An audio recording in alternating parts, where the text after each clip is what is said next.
Nearly everyone knows someone who suffers from a bad back, so when a treatment comes along that appears to get results, word spreads fast. John Chivers started helping a few friends with some simple swimming exercises a couple of years ago at Woy Woy. He now spends 6 days a week conducting classes around Sydney, the Central Coast and Newcastle.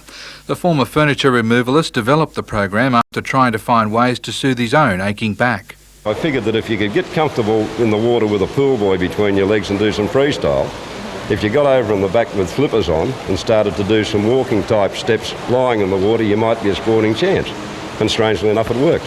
John's exercises are being used by the Newcastle Knights to correct players' injuries. Former world surfing champ Mark Riches is also a regular participant, along with NBN's Nat Jeffrey. Local doctors are also impressed and are starting to refer people with more complex injuries. People have sort of not progressed after their operations or after all the different treatments they have. They're coming to the pool and they're getting better and they're all getting happier. John makes no secret of the fact that he isn't anyway medically educated. He's just simply developed a set of exercises that work. It's expected the course will be granted work cover approval for rehabilitation later this year.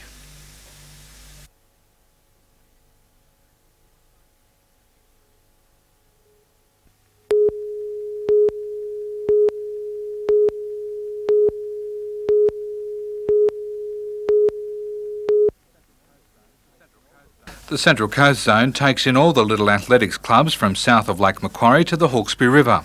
The weekend championships served as qualifying events for the upcoming state championships. As you would expect, the competition was intense as athletes tried for representative honours. Amy Carpenter from Tuggerah Lakes breezed through the under-12 high jump, clearing the bar at an easy 145 centimetres, with scope for it to go at least another 10. Club officials believe their current batch of high jumpers with some dedicated training could be in contention for entry to the Academy of Sport. Toukley's Melanie Campbell also made an impression with a record-breaking throw in the discus. Melanie is only 13 and is already throwing distances of 30 metres. But not everyone can steal the limelight with record-breaking results. Others did it through their style. This young lady waited patiently for the starter's gun in the under-7s 200 metres. When it came time for action, she sprang to attention, focusing down the track. But after a few false starts, her patience started to disappear. And after a frustrating 3 minutes, she was finally able to get down to business.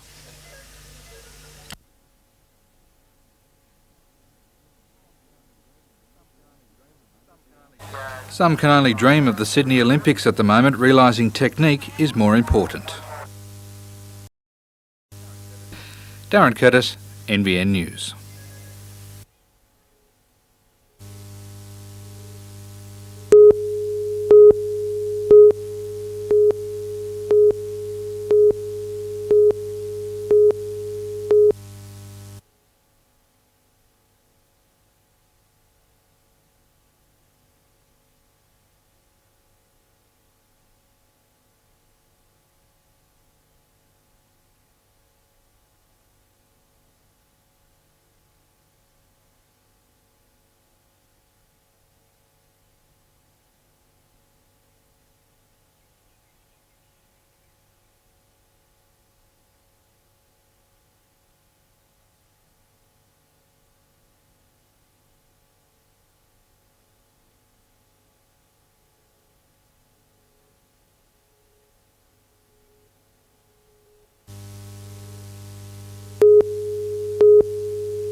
"16-year-old Kelly Whittington and her mum Wendy are about to share a daughter relationship.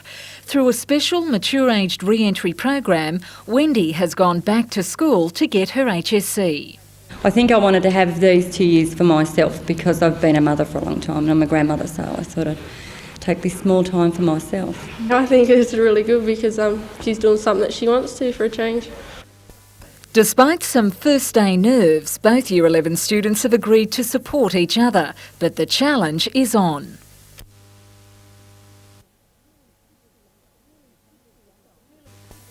Nearly 60 adults have decided to resume their studies at Gateshead High. For the next 2 years, they'll be integrated into normal classrooms and treated like any other student. We've got a lot of people who didn't finish, say, Year 8 or Year 9 at high school originally, and they're coming in much more mature, and certainly on the performance of our initial intake, they will take out a lot of the academic prizes at the end of the year. With teachers and school staff leading the way yesterday, Years 1 to 6, 7, 11 and 12 return today. Years 8, 9 and 10 commencing tomorrow. In some Hunter schools, the first of nearly 6,700 kindergarten students also started today, an emotional experience for those left behind.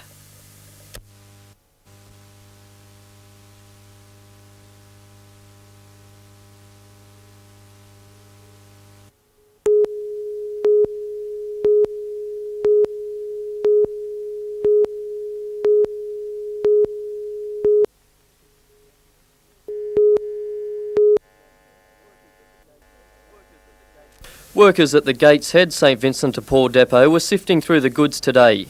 A mountain of clothes, boxes of aspirin, bandages and even skateboards were among the 6 tonnes of donated items. It was these scenes of fire of goodwill. It rekindled memories of similar disasters in the US for the 330-member crew of the USS Hewitt. A lot of the military have friends or relatives or have been stationed at one point in Southern California, in San Diego or the Los Angeles areas.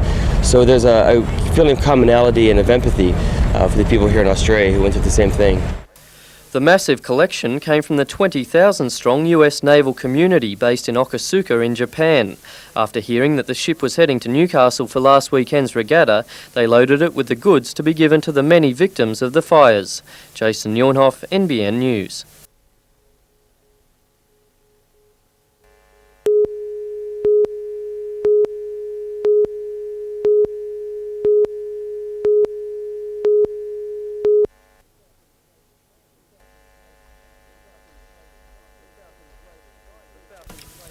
The Falcons' latest signing was getting accustomed to his new home court today at Broadmeadow Basketball Stadium.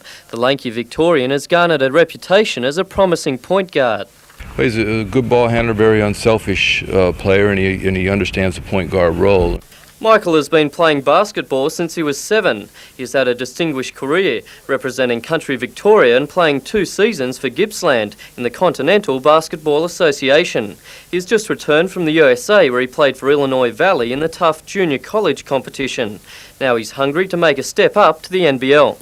To be honest, I thought that they didn't have a lot of youth last year, and I thought, perhaps they were looking forward to a year where they might want to put someone young into the team to groom.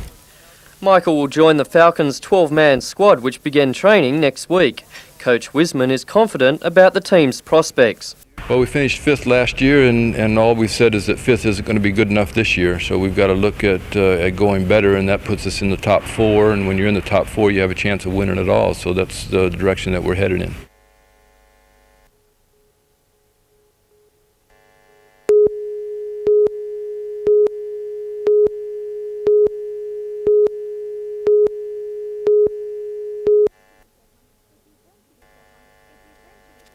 If you ventured into Hunter Street in the city lately, then you would no doubt have seen this mural. Over the last month, it's been gradually taking shape. Lord Mayor John McNaughton today added his handprint to the work, symbolising the unification of black and white. It starts from the beginning, before the European invasion, up to civilisation as it is today, a black and white community. And the aim of this community is to actually break the barriers down and bring about one race of people here in Australia. While he still has about 4 weeks to go until it's finished, Gary couldn't be happier with the response he's received. I'd say thousands of people have come up and thanked us what we're doing and that. It's been real good. Among those admiring the work, sailors from the visiting American ship USS Hewitt. Actually, this is my first time seeing Aboriginal art. I've never seen it before in my life. So what do you think of it? It's fine. I like it. It's original.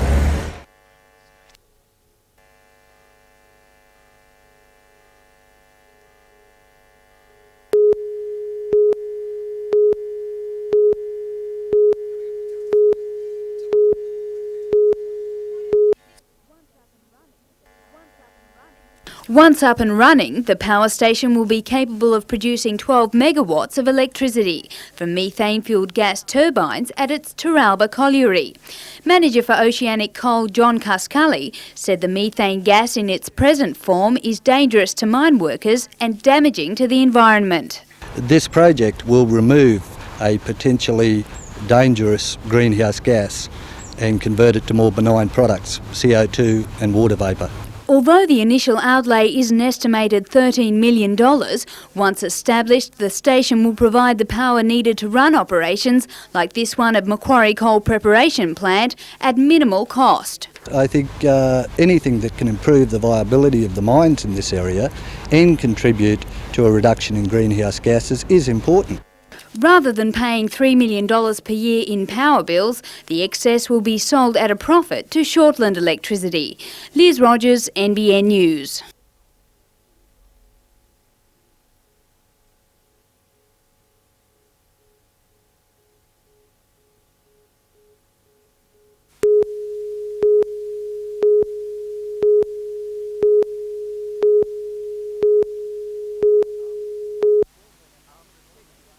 Armed detectives swarmed on a house in Ellamore Vale after an alert that a man carrying a weapon was on the loose.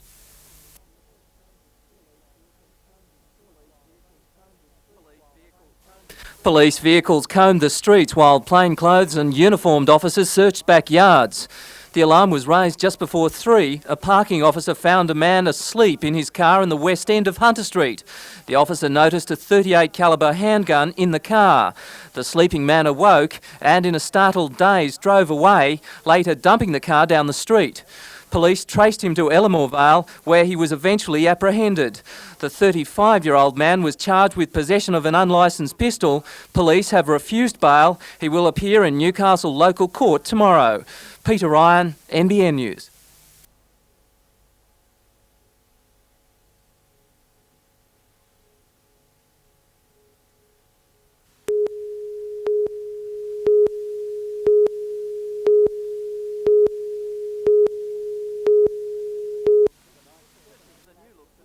This is the new look for the night's Sevens attack at the Sydney Football Stadium. The main difference from last year, a new Sevens sponsor. It's not a huge amount financially, and it is part of a package, but it's meaningful support for the Knights. NIB will sponsor the Knights over the 3 days of the Sevens comp. But although all the money is welcome, it doesn't help with the Knights' main headache, a major sponsor for the 13-man game in season 1994. We are not going to give the major sponsorship away. I would much rather start the season without a major sponsor than in fact tie our club or associate our club with somebody who is not in our best interest, both from a financial and an image point of view. A major sponsorship is worth hundreds of thousands of dollars, money the cash-starved Knights need. Terry Lawler says there are a few lukewarm offers on hand, but the club still welcomes any interest from the business community. Peter Ryan, NBN News.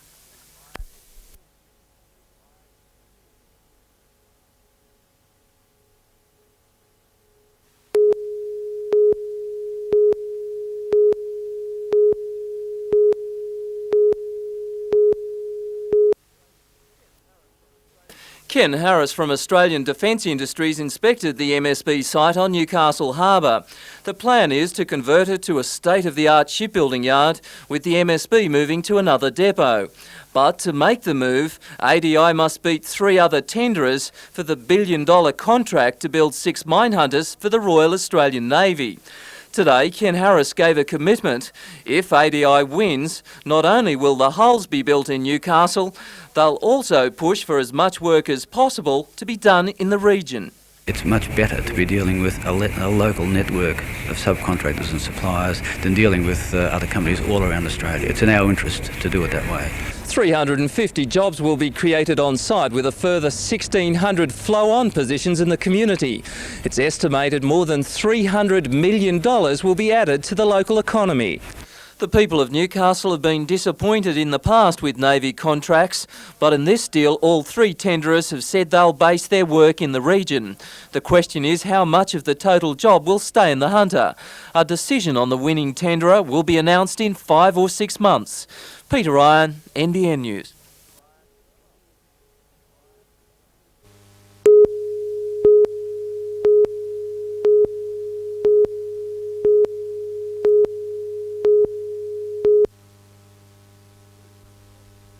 Crews from the north and central coast travelled to Newcastle to try and pick up some easy points in the boat premiership, much to the ire of local clubs.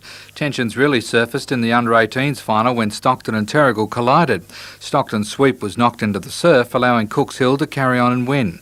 The out-of-control Stockton boat then hit Terrigal again, knocking their sweep into the water and tipping them out of third place. Terrigal's sweep, Robert Gray, stormed up the beach to lodge a protest, but it was later dismissed.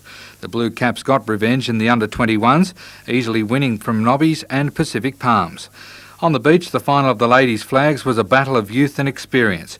Tammy Kiddo from the Lakes stumbling to allow World Veterans champ Marie Williams from Dixon Park an easy win. And in the men's, it came down to Greg Hay from Caves Beach and Swansea's Nick Foran. Hay using a little bit more strength to win.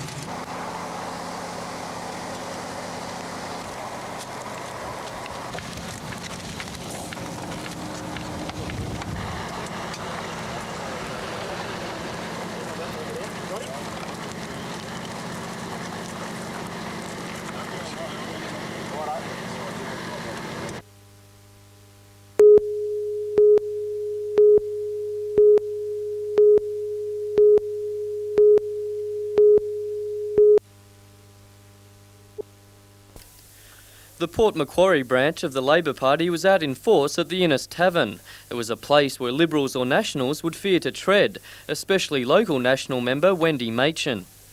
Wendy Machin, I believe, is seen by her own party as a loser. She's seen that she won't win the next election. I think they're in fact looking for alternative candidates, not only in the National Party, but also in the Liberal Party. It was a chance for Dr Ref Shorgy to meet the locals and give local Labor candidate John Murphy his stamp of approval for the next state election.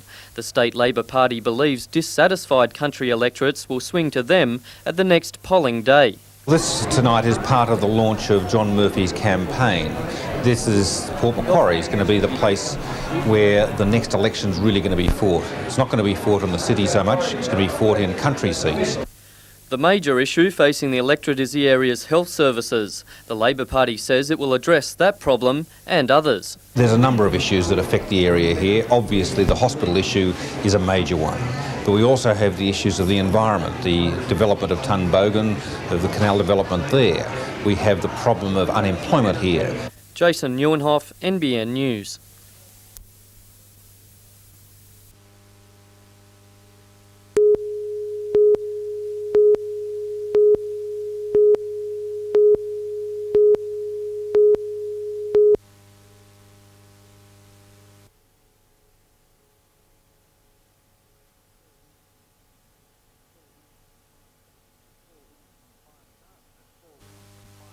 That's 4 wins from 5 starts for the 3-year-old. Disappointing divvies though, $3.10 and $1.60. The second place horse, named after me, paid much better. At Flemington, the feature event was race 5, the Chester Manifold Stakes.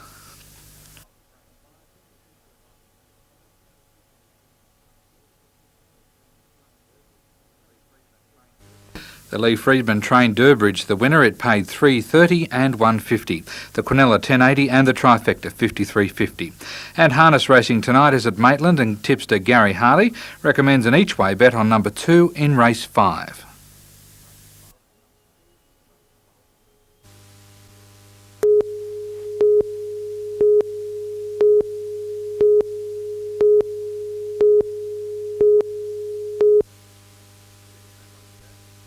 It isn't that long ago since most of these children learnt to walk, but by their ease behind the rudder, it looks as if they've been sailing just as long. The bulk of the field was made up of children under the age of 10. The youngest is just 6 years old. And there's plenty of motivation for them to try their hardest. The winning crew of the 3-race series collects a fully rigged sabo named after a BHP ship that regularly visits Newcastle Harbour.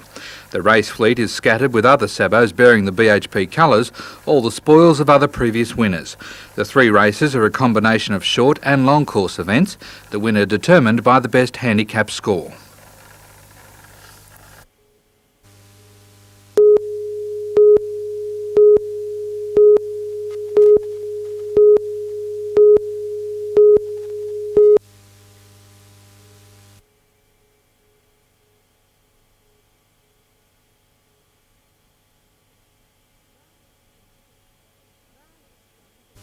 Rowdy scenes at Tyrese RSL Club as several hundred young Labor delegates argued over who should be allowed to vote on policies at today's regional conference.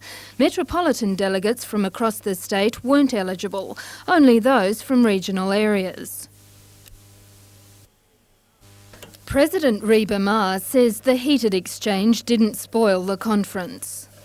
Spirited debate is a feature of Young Labor, but it doesn't interfere with us getting the job done, and I think it's quite good that there's that level of energy amongst young people, and obviously comes from a commitment to their beliefs in the Labor movement. On the agenda were topics such as access to community services, in particular access to information, training and job creation. This is a very important conference because it's the first country conference that Young Labor's had, and it's giving a voice to youth of rural New South Wales. Of greatest concern was youth unemployment in regional areas.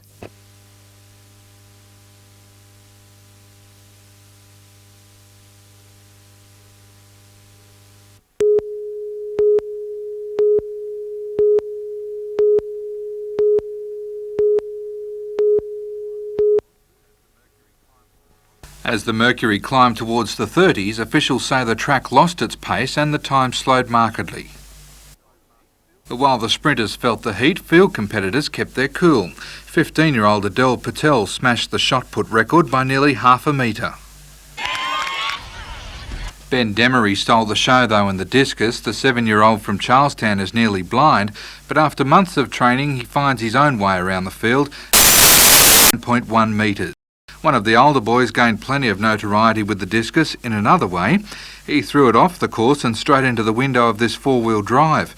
The throw measured just over 31 metres, but unfortunately for him, it was ruled out of bounds. Speaking of bounding, and the under-14 girls high jump drew plenty of attention. Sarah Stratton from West Lakes and Belinda Gillies from Macquarie Shores were locked in a centimetre for centimetre battle. After 3 attempts, Sarah bowed out at 1 metre 49. Belinda easily made the height and then tried for 1 metre 53, but after 3 goes couldn't make it and finished just 3 centimetres short of the record. The next championship round will be the regionals at Wallsend.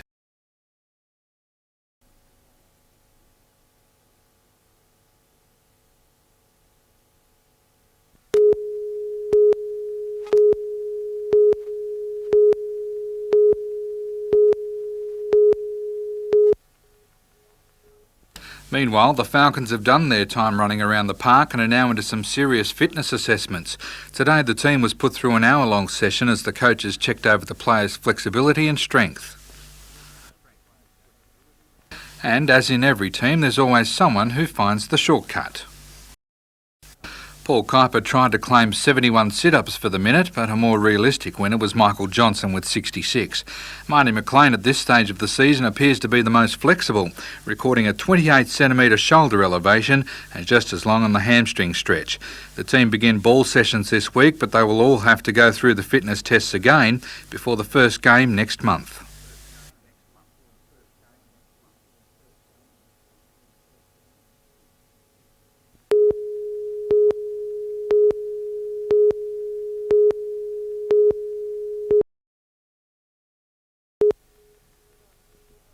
The cast of the show performed their first full dress rehearsal at Hamilton's Roxy Theatre last night. Stage by Stage will cater for all tastes, from an upbeat number from Greece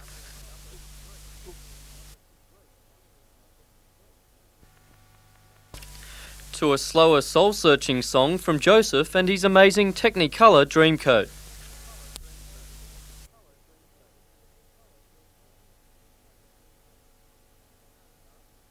The young cast of 15 will take the audience through skits from more than 10 different musicals. The review marks director Carolyn Lynn's return to Newcastle after a 2-year stint in Sydney. She showed her versatility at last night's rehearsal when she filled in for a missing singer. She promises theatregoers won't be disappointed, with plenty of bright lights, toe-tapping music and romance. Stage by Stage will run until March the 6th.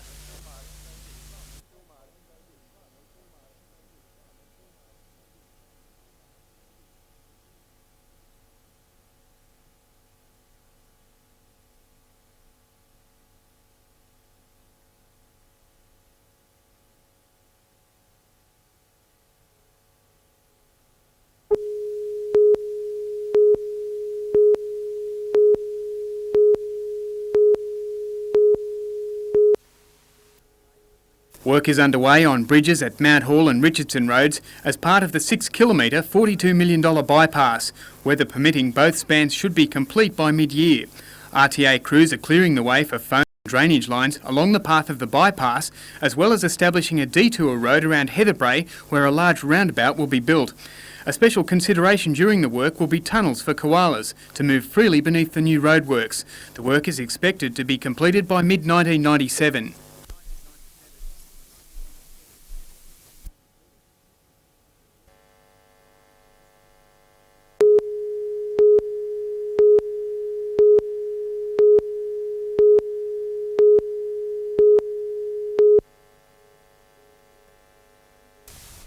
"36-year-old Dallas Idstein left the house staying at in Wallace Street, Maitland on the 31st of January to meet a friend just a short walk away near the High Street railway station.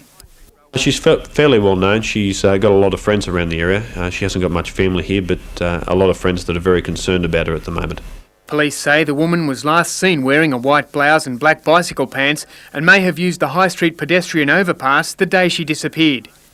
We believe the lady has gone to meet with a friend near the Blue Ribbon bus depot, near the High Street railway station in Maitland, about 12:30 or somewhere in that area on the 31st, which was a Monday. If anyone has seen the lady that day, in particular if they may have seen her getting into a car or speaking to anyone in that area, we're very interested in that. An intensive investigation similar to that mounted after the death of Cessnock teenager Alison Newstead last year is underway. Police will set up an information van in Maitland tomorrow. They'll have on display a mannequin dressed in clothes similar to those worn by Dallas Idstein when she disappeared. Andrew Lobb, NBN News.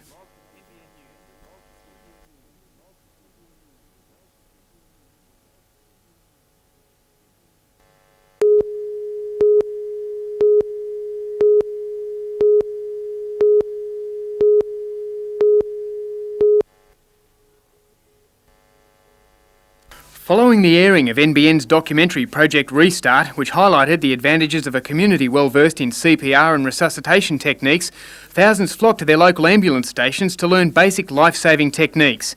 Now members of a Mayfield amateur cricket club, along with their families, have learnt life-saving skills from Newcastle paramedics after contacting the helicopter rescue service.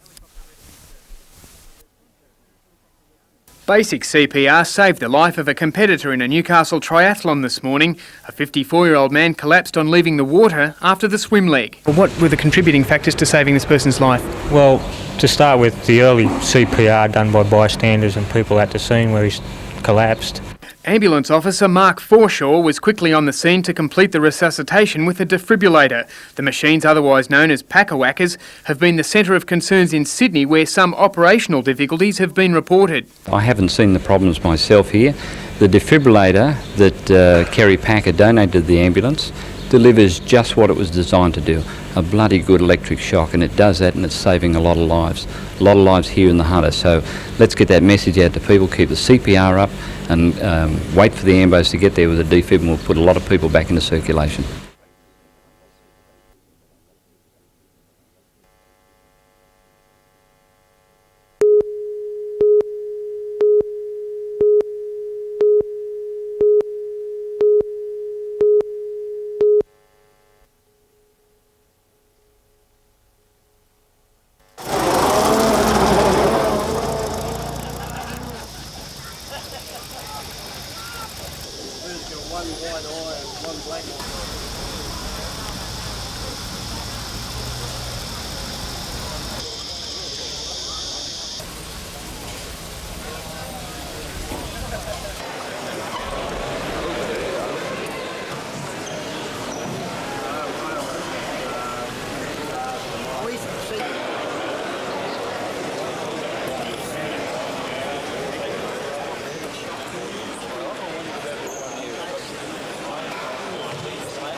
Then thank Truth and Deed, Will Willis, Marie Brown, and of course John Dorrian. Congratulations. I know you'll do a great job with it, and we look forward to your report. We will be aiming to increase awareness about the Hunter region. But when we say export, it provides a catalyst to local employers. The Hunter Oilmine Committee was established in January of '93 to administer its various initiatives under